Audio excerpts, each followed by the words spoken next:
In search of new beginnings and opportunities, a family of 5 decided to settle themselves in a new country, moving from South Africa to New Zealand. Amidst the new norms and policies and a global pandemic that struck the world and basically slowed down everything, the family tried their best to get used to new ways of living and new sights. And people around them thought that they were doing well in adjusting. But on 16th September, the lives of all 5 family members were changed forever.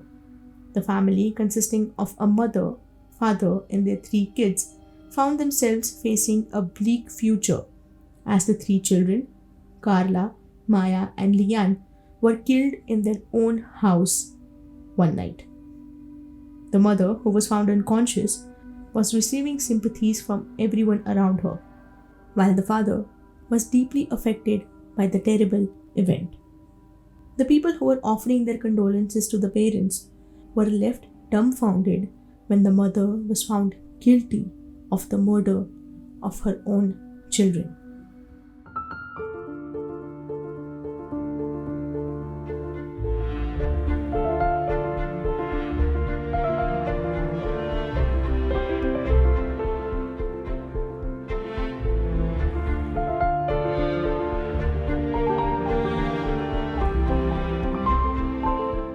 Hi, I am Dhanvi, and welcome to Shades of Macabre, a podcast that aims to bring you some of the most horrifying and gruesome murder cases from across the world.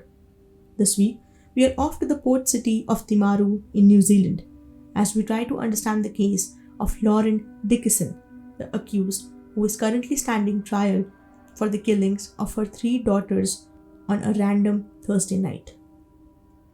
In 2021, the members of the Dickason family had moved to the country of New Zealand. The parents, who worked as orthopedic doctors, decided to join a hospital in the city of Timaru. The same hospital provided a house for the new family as they tried to settle themselves in a completely new environment. The family also consisted of their children, their beautiful daughters named Liane, who was 6 years old, and twins Maya and Karla, who were 2 years old.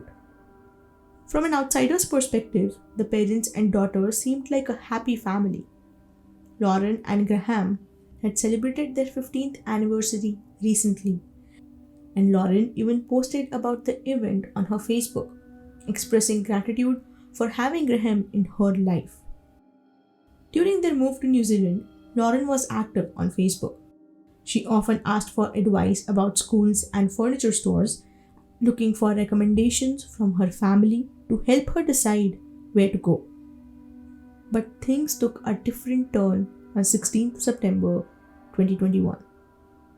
At around 10 p.m., the neighbors, Rob and Jade Whaley, were sitting in their living room when they heard someone crying near their house. As they peeked through their fence, they saw someone wandering behind their house, crying. When they went outside, they found Graham Dickason sobbing and yelling. In just 15 minutes, the usually quiet neighborhood became busy as the police and an ambulance arrived at the Dickason's house. Graham, now with a colleague, talked to the police while the ambulance took the unconscious mother to Timaru Hospital. By the morning of Friday, September 17th, the people living in the city of Timaru learned about a triple homicide on Queen Street. According to various news articles, initially, the details of the victim were not disclosed. Within a few hours, the family of Graham and Lauren, as well as the community where they lived, were shocked to hear about the deaths of their 3 daughters. By afternoon, the bodies of the kids were retrieved by the forensics. The police, in charge of the investigation, said they weren't searching for anyone else in the connection with the murders. When Stuff, one of the most popular newspaper media outlets in New Zealand, contacted Lauren's parents, Wendy and Malcolm Fox, they were devastated. The parents, who were in South Africa during the time of this interview, stated that they were still trying to process the news of their grandchildren's deaths, but also thanked the efforts of the New Zealand police and the staff at Timaru Hospital for their support and attention.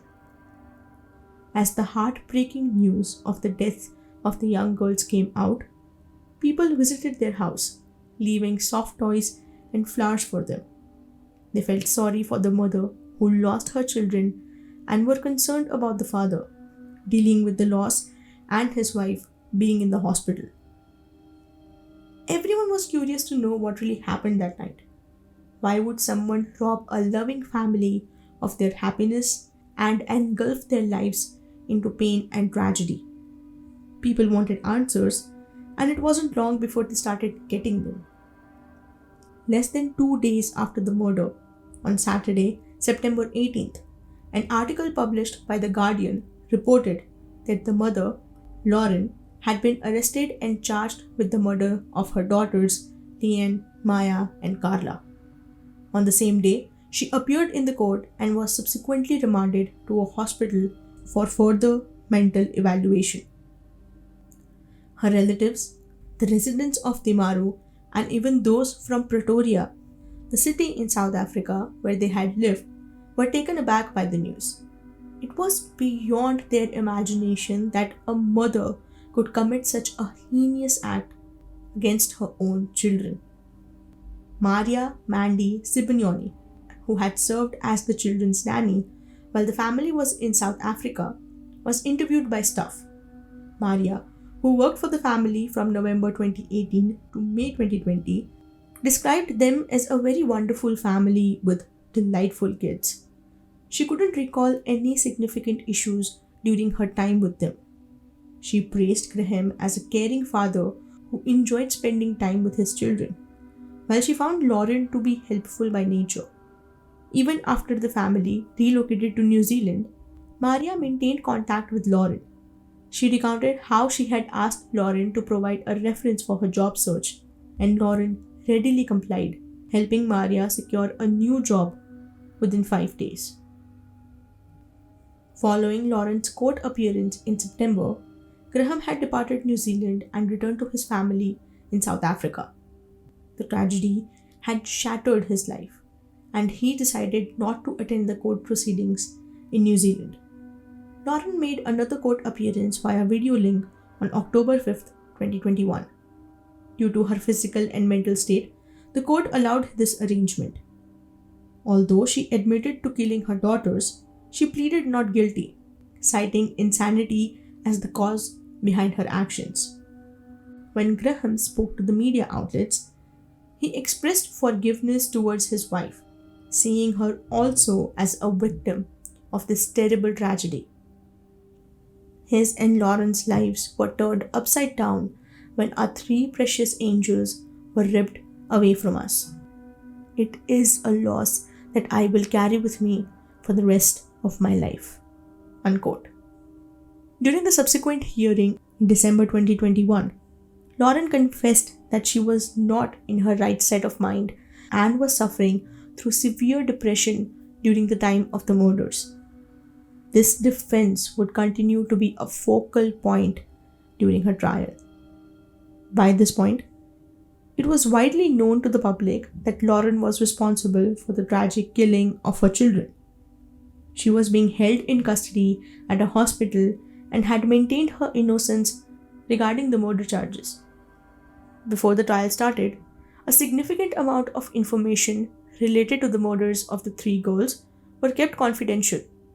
Some articles mentioned that the girls were suffocated with cable ties, but there was no definite timeline as to what really happened that day.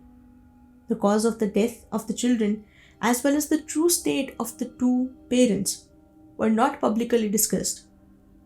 Lauren was kept in the Hillmorton Hospital for a proper psychiatric evaluation, and she would stay there in order to get help.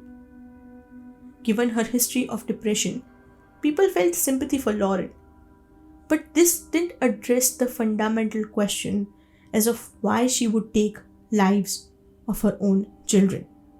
According to a report by the New Zealand Herald, it was revealed that Lauren had contemplated ending her own life as well. She had been found unconscious in the house when the police arrived.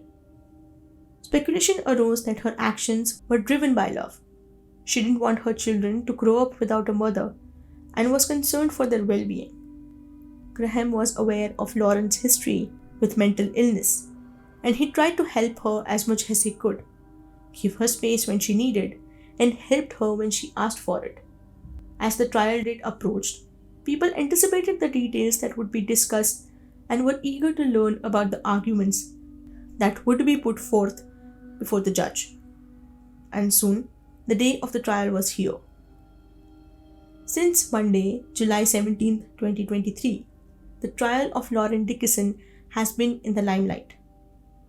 Over the past 6 weeks, every aspect related to the night of the crime, the history of the parents, and Lauren's action had been disclosed to the public and the judge. Here's what happened on 16th September 2021. The three girls, Liane, Karla, and Maya, were taken to their schools together. Karla and Maya were going to their preschool for the first time, while Liane was looking forward to her second day in her new school. Meanwhile, Graham had left for work and Lauren was home doing chores and setting up their new furniture. After having lunch with his colleagues at work, Graham returned home and took the entire family to Timaru Gardens. The girls played on the playground while Lauren and Graham enjoyed a walk. Because he had a dinner event to attend, Graham assisted Lauren in getting the kids ready for bed. He helped them shower one by one, put on their pajamas, and prepared them for sleep. Before leaving, he informed Lauren that he would be back late and would be away for at least 2 hours. The children were still awake when Graham left, causing a commotion and requesting more chicken nuggets from Lauren. When she explained that there were none left, the girls became upset and began throwing a tantrum. 20 minutes after he left, Lauren went to their garage and retrieved a packet of cable ties. When she went to the children again, she took them to their respective bedrooms, telling them they were going to create necklaces. She took out the cable ties from the bag and wrapped it around the children's neck, tightening them slowly. Realizing that the cable ties were not working, she placed a towel over their heads and smothered them. Once she finished with this, she went to the kitchen and cut her wrists with a knife. The knife wasn't sharp enough, resulting in only a superficial cut. Recognizing that this method won't be sufficient, she decided to take whatever pills that she could find and waited for them to kick in. Around this time, Graham had finished his meeting and was on his way home. He parked his car quietly, not to disturb the children since it was late at night. He removed his shoes and entered the living room, where he saw Lauren in the kitchen. Upon first seeing her, he noticed that Lauren appeared pale and distant. When he asked her if she was all right, she didn't respond. When he asked again, she simply replied with the words, "It's too late." Graham immediately realized that something was wrong. He dashed to his kids' rooms one by one, entering Liane's room first. He found her covered with a blanket, and it was strange since she didn't really sleep that way. He took the blanket off just to see her pale face and the cable tie wrapped around her neck. He shook her shoulders, attempting to wake her up, but nothing happened. He then quickly ran to check on his other 2 kids and found them in the same condition. He claimed that he doesn't really remember the sequence of things as it was a blur when it happened. He might have carried Liane to the twins' rooms, shaking all 3 of them by their shoulders as he tried to wake them up. In a state of shock and confusion, he stumbled into the living room. He asked Lauren panickingly what she did, but again did not receive any reply. He grabbed a pair of scissors and went to each of the kids' rooms and cut the cable ties around their necks. He placed Liane on the floor and desperately checked for any signs of life, but couldn't detect any breathing or heartbeat. She had passed away. He noticed that Lauren had made her way towards Liane's room, and she was lying by the foot of Liane's bed, but he never checked whether she was alive or dead and left the house. Since they were new in the country, Graham didn't know the number of the emergency services and had to call one of his colleagues to help him and help the girls. He informed his colleague that something was terribly wrong with the children and that Lauren had harmed them, suspecting that the kids might be dead. Once the colleague reached the scene, he immediately called 111. By this point, Lauren was unconscious and Graham was outside the house, shouting and in tears. She was taken to the Timaru hospital, and once she woke up, she was surprised to be alive. And then we all know what really happened next. During the court proceedings, when the police presented the interviews with Lauren and Graham to the judge, the prosecutor emphasized Lauren's mental health history. The couple had faced considerable challenges in conceiving a child. Lauren struggled with IVF treatments, enduring 17 rounds without success. The parents had struggled for 8 years before they had Liane.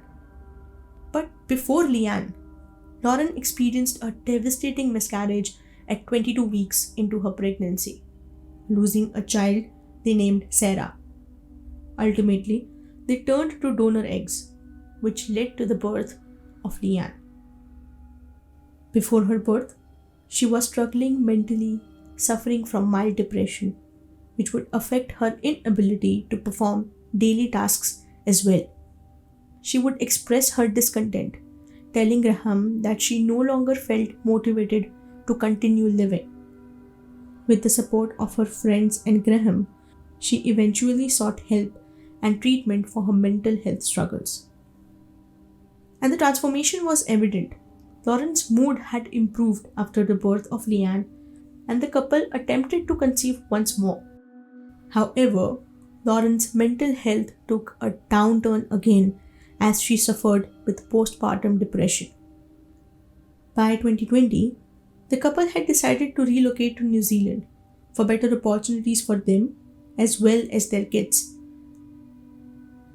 However, the move to New Zealand came with its own set of challenges. The pandemic had greatly restricted their mobility, and their immigration policies faced obstacles when the children fell sick due to the virus. When speaking with the police investigators, Lauren shared that the process of moving was extremely overwhelming. She had decided to stop taking medications for the first time in 12 years, as their time to move came closer. New Zealand had a pretty tough immigration policy, and the family had to make sure they abided by all the rules so that their entire process would go as smoothly as possible. Lauren used to take chronic medication, but it's not clear for what reason. She was concerned that its consumption would negatively impact their immigration application, leading her to cease taking it altogether, as chronic medication might work against them during the immigration process. Upon their arrival in New Zealand, the family was subjected to a 2-week quarantine, which felt confining and challenging. Lauren, who was off her medication, likely experienced heightened stress due to the move and the confinement with her children. During their quarantine period, one of the twins suffered an injury while jumping on the bed, further adding to the stressful situation for Lauren and Graham. "Last night, something just triggered me," said Lauren in her police interview. She acknowledged that she had previously contemplated harming her children, explaining, quote, "I have been thinking about it before I was trying to find a way to ease the pressure," unquote. Lauren often felt that her children favored their father and perceived the kids as a barrier in her relationship with Graham. Lauren admitted that she killed Karla first, defending herself by saying that Karla was biting, hitting, and scratching her, throwing tantrums 24 hours a day, and she had no idea how to manage her kids. She admitted that once she knew the girls were dead, she tucked them into their beds with their blankets pulled over their head. She emphasized on her stress again, mentioning that she had managed to lose 10 kgs in last 3 months and was only surviving on 3 hours of sleep. Crown Prosecutor Andrew McRae asserted that although Lauren was responsible for the tragic death of her children, the motive behind the killings remained uncertain. Was it the result of years of pent-up frustration, or perhaps a resentment towards her children for interfering with her relationship with her husband? Even if Lauren was undergoing a significant depressive episode, she retained awareness of her actions. McRae stated she knew what she was doing before, during, and after the murders. She acted methodically, even clinically.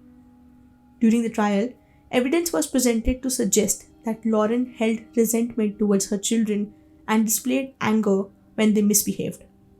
In various messages exchanged with her friends, Lauren expressed intentions such as administering an antibiotic called Augmentin to her young daughter Liane because she was keeping Lauren awake at night. In other messages, she used derogatory language and even mentioned fearing that one day she might physically harm her child. Lauren also admitted to shouting so loudly at her children that it frightened the twins. She sought advice from her friends on managing her 3 kids while discussing financial and other pressures she was experiencing. And these messages kept coming, with Lauren expressing how her children had extinguished her passion and happiness. She mentioned wanting to physically discipline the kids, but her husband intervened. Before their move to New Zealand, while still in South Africa, Lauren had even researched drugs that could potentially be used for overdosing her children, a disturbing indication of her thoughts regarding harming them in the past. Graham, during his conversation with police investigators, denied observing anything unusual on the day of the murders. He acknowledged that his wife was quiet, but this had occurred before. In their 15 years of marriage, there were instances where Lauren would remain reserved and continue her daily routine without much of a conversation. Therefore, her demeanor didn't really raise any alarms for him. Now, so far, Lauren maintained her defense, stating that she was not mentally stable and was struggling with severe depression during the time of the murder. But now, the prosecutors were suspicious that she was in fact mentally sound and had killed her kids in a fit of rage. During her conversations with her lawyer and psychiatrist Dr. Susan Hatters Friedman, Lauren's mental state was deemed to be at high risk of self-harm, and she was in the state of acute shock. Since these calls and interviews happened within 24 hours of the killings, Lauren wasn't able to grasp this entire situation. She spoke to the psychiatrist, telling them about the schedule of the kids and Graham going to work on Monday, but did not mention the things that happened to her kids. She was still talking about her kids in the present tense. During a subsequent interview with the psychiatrist, she mentioned the feeling of frustration and the thoughts of harming her children. She referred to the murders as a packaged deal, explaining that she didn't want to be left behind but also didn't want her children to be left behind. She mentioned that killing the girls would have provided a happy ending for everyone. Yet, she also criticized the decision to move to New Zealand as a poor choice. Forensic psychiatrist Gazi Metoi, who was involved in the trial, indicated that Lauren was fully aware of her actions purposeful and deliberate. However, he argued that she might not have recognized that her actions were morally wrong according to the commonly accepted standards. Methoi proposed that Lauren's postpartum depression following childbirth had disturbed her mental balance, and her defense could potentially be based on insanity. He stated, quote, "I consider that the balance of Mrs. Dickason mind at the time was disturbed by her postpartum depression. She meets the medical and legal threshold for infanticide." Unquote. As of the recording of this episode, both prosecutors have presented their respective arguments, delving into the murder details and the mother's mental state, which could significantly impact the final verdict. There are mixed opinions for this case, to be honest. At one point, I see a mother who was going through a really tough time and could not handle everything that was happening around her all at the same time. She was in an unfamiliar location and was trying her best to adjust in a new country while taking care of her professional and personal life. Given her past with mental illness, it must be difficult for her to handle everything. And I do believe that she wasn't alone. Graham helped her whenever he could and even urged her to get medical help so that she would feel better. But do I think she would be let off easy? Not really. She should receive a harsh punishment for killing her 3 kids, knowing that this wasn't the first time she wanted to harm them. She should get help, sure. But don't forget that her kids were so small that they could not even defend themselves, even if they knew that their mother was harming them. They were completely innocent, who just wanted to make jewelry with their mother. Did the insecurity of losing her partner made her feel miserable? Or her tired mind, sleepless nights, and no break from the world made things unbearable for her? Maybe only she can answer these questions. The case is currently under trial, and more details about it will be coming forward. But everyone wants to know the punishment that she will receive. Will the judge convict her for the murder of the 3 kids and rule her case, neglecting her defense of insanity? I will be posting all the information in an update episode for the same case. Till then, I only hope that the justice of these 3 children is rightfully served.